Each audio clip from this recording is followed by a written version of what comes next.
Hello friends, and welcome back to another series of EU4 in the 1.30 Emperor patch, or Austria update. In this campaign, we will be playing as Brandenburg into Prussia. Now, I know quite a few things about the Emperor patch, but not exactly sure on. I didn't keep up with the dev diaries, basically. I occasionally read them, so I know mostly what was changed, not everything. On the little counter here, it says European mission trees were added. Cardinals, I know they show up on the religious map mode for Catholics. The Pope has papal bulls, which is a lifetime thing. Like every pope can appoint one. Papal tithe, which you pay the Pope, and he does things.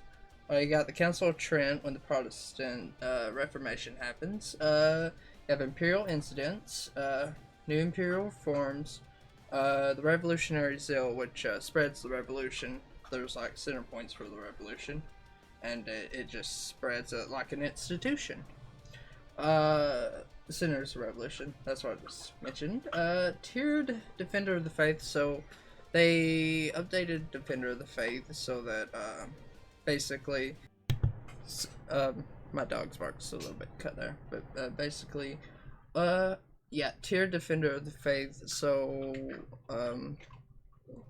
there'll be rewards for continuing to be Defender of the Faith and, I guess, winning and actually defending the faith.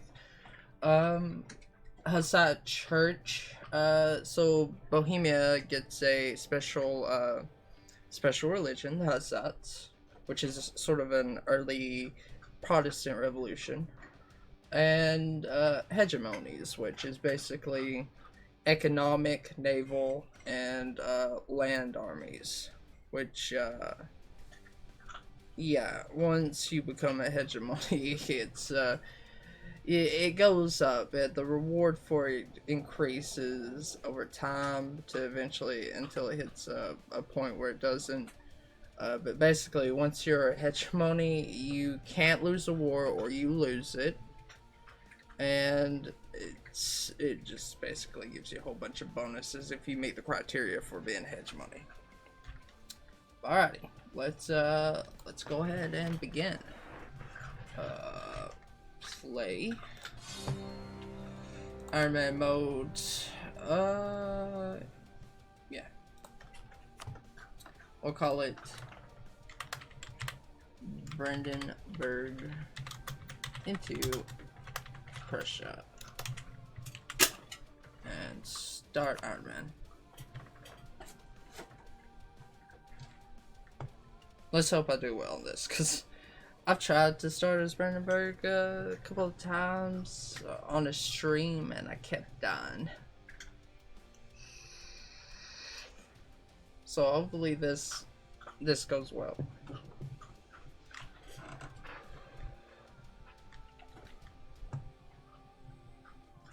Now, I don't understand, or I partially understand the Crown Lands thing.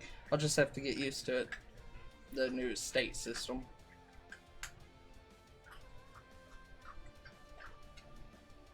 Because I'm so used to the other thing.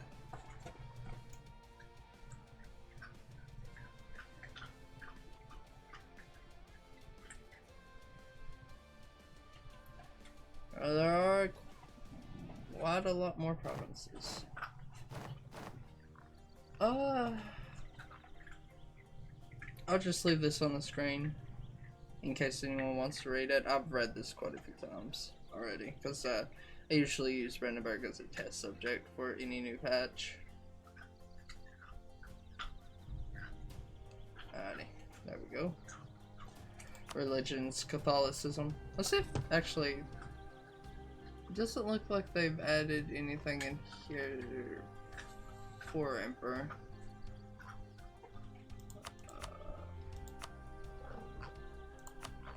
No. Doesn't seem like anything's new in there. Okay. Actually, I'm gonna cut the music down just a tiny bit. It sounds a little bit loud on my end, but I'm not sure how it sounds on the recording. It may just be this song. Okay, let's begin. Low crown lands. With the crowns controlling only 29.99% of our lands, we receive the following effects: a -10 national tax modifier, F10 maximum absolutism, liberty desired from subject development plus 25%. So the nobility own about 40% of my land. The clergy only owns about 10, and the burghers own 20. They're giving me a national tax modifier as the clergy is. Manpower recovery from the nobility, and the burghers are giving me trade efficiency.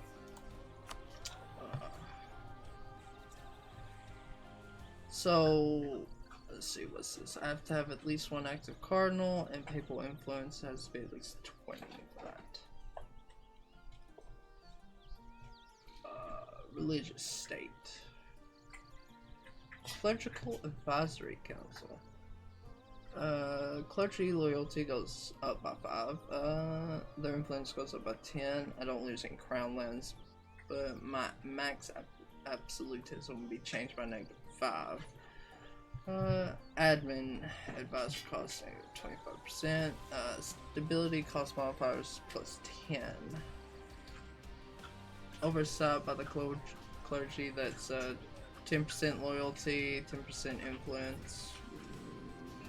I don't see what it gives officially. Expansionist zealotry. So expansionist zealotry doesn't give them any influence or loyalty. No crown lands. -5 absolutism. Morale of armies is -5. Clergy loyalty equilibrium is -10%. I don't even know what clergy. Okay. Okay, so that's basically the drift. That's the equilibrium. Morale of armies plus 5 when at war with heretics or heathens. Morale of armies if at peace with heretics and heathens. This feels like the Vacan thing in CK2, where you have to be at war. That's exactly what it feels like. Monopoly on wool. I gain 1 mercantilism and gain 1244 from wool production, and then no income from wool. Humble wool is a vital good that is indispensable to the common people. Rather than leave it spot chance, the clergy would administer production to ensure that their flock need never fear for clothing. And that's just the clergy's privileges.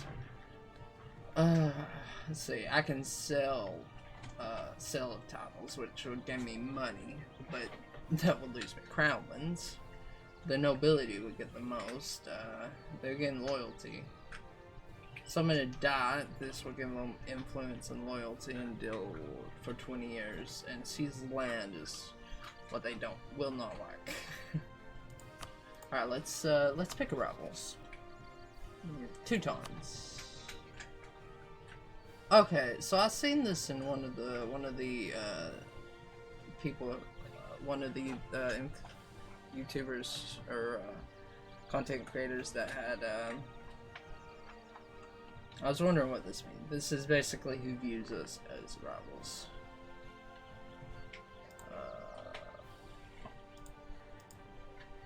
Come on. Oddly enough, armies, navals, and that's not allowing me to click on anything. So the Teutons, they already says rivals, so might as well rival them back. Brunswick as well, and then Saxony, really? I usually outlaw Saxony.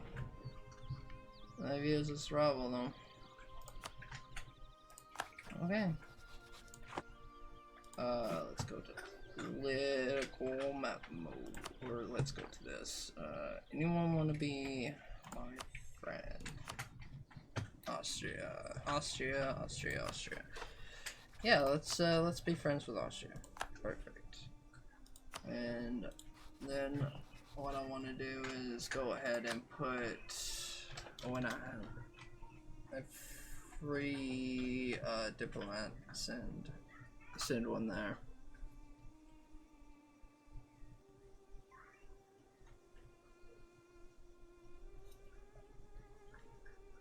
Let's go to this.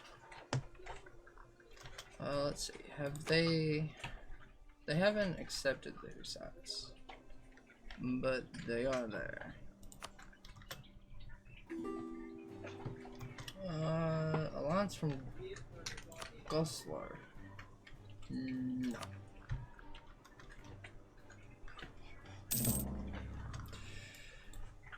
Humiliate.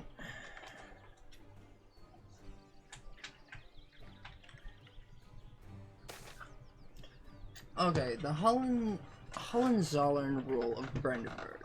When the Hohenzollerns acquired the March of Brandenburg in 1411, the state had a long history of being very loosely governed under Wittelsbach and Luxembourg overlords. Local nobility, clergy, and city councillors have grown used to being left to their own devices. Robber barons and lawlessness are prevalent in many parts of the realm. Our dynasty has had some success in curtailing the power of the nobility and the burghers, often turning their strongholds into rubble in the process. We are, however, still far from the undisputed masters of these lands. Recently, even the clergy, common in all parts of our administration, seem to be working against us. If we are to avoid becoming just another temporary dynasty in this region, we must strongly assert our authority and build a government apparatus that we can trust. So, let's see. I lose 35 minutes of power. I get no chancellery until the death of my current monarch. +1 on res. Negative 0.05 on monthly autonomy change. And the clergy loses 10 influence. And they lose land too. Okay.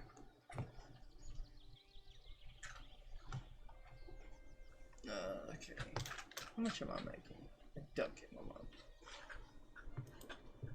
What I can do, I guess, is how much are these guys gonna cost? Is it gonna tell me how much they're gonna cost monthly? 21. So 2. I get 2. Okay. Oh yeah, I need to send a diplomat here to keep my relations with Austria good and chummy. So let's look at the HRE. So Imperial Authority is going up 0.26 every month. Okay, nice. Here are all the electors. And then the one Austria, who's always the leader in the beginning, and here are the reforms and the decentralization and centralization things. Okay, call for Reich's reform, local construction, development down 5%, suit the Reich's regiment, Reich regiment. There we go. State maintenance down for this one. Emperor gets income. We get diplomatic reputation. Actually, you know, something I don't ever look at because of because I don't play a lot in Europe anymore. Oh wow, they have a revolution map mode. That would be nice to keep tabs on that. Imperial. Okay.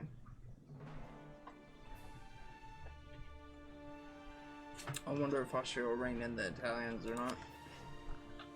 We'll see. whether they can or not.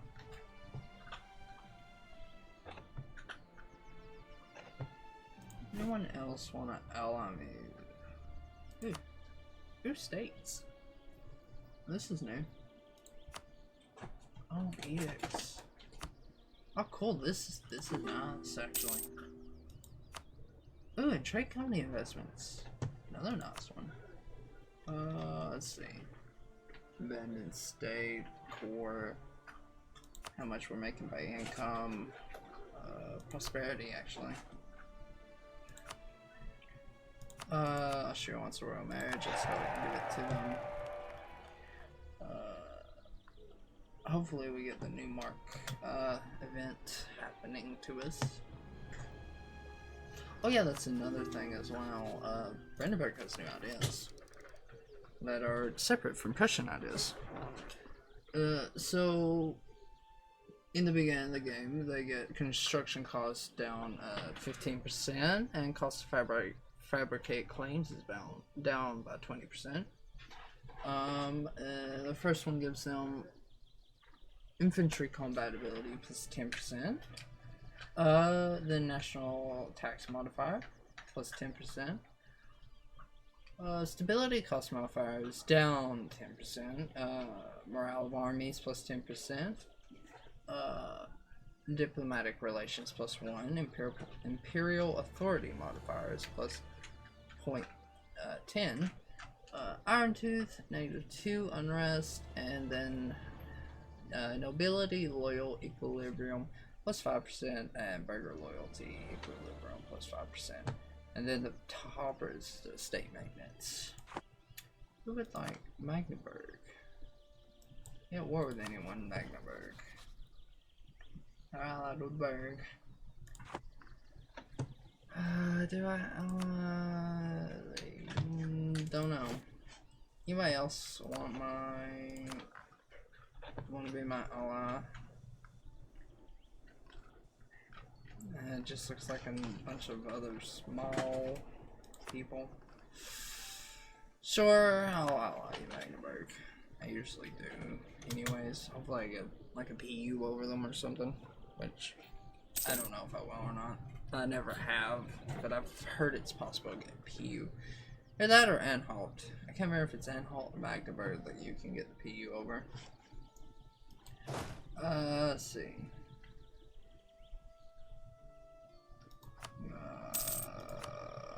Yeah, let's go ahead and do this. Wow. Maneuver. 1 shock, 2 maneuver general. Train. Train for me, my friend. Aragon, they tell us about the event of the Neapolitan secession, where among the possible options they went with "We shall follow Alonso's last testament" as the choice of action. Oh, Naples became free. And they're improving relations with the Ottomans. It's another one. Actually, since I am technically at the moment a Catholic, I will improve relations with the Pope. Even though we are going Protestant eventually, so that we can form the Kingdom of Prussia. Which we need the coastline here. Those 4 provinces. I'll say. So we have to unstop or Danzig, but we need Konigsberg. Which I hope we can get from Poland. Oh, here's the Imperial incident. The Kingdom of Italy and the Empire. For years now, the Imperial authority over the King of Italy has been waning. Successive emperors have failed to impose their will on the Italian states, as they have begun to act with total disregard for imperial laws and customs. Unless the wayward nations of northern Italy are firmly reined in soon, Italy may slip out of imperial control forever. Let's see. The emperor can reign in Italian states by defeating them in any war, making them a free city, or by securing an alliance or strong relations with them. Okay. We've only made it a year, and And there went my leader. My leader died in the very first episode. It's only been a year. My Prince Elector, people are losing confidence in your government. Yeah. So we got Albert III Achilles von Hohenzollern. 221. Not good. Sex Lundberg. What? Not allied, are we? No. Why do you want a royal marriage? Nah. How much is it going to cost to bring the stability up? I don't have enough. I need now more. Oh, here's another thing. It's the governing capacity. Okay. I wonder if it tells you how much a state goes towards governing. Maybe in here? No. I don't see it. Is there any way in here? Okay. Okay, so here we go. Right here, it tells you how much each province, I guess.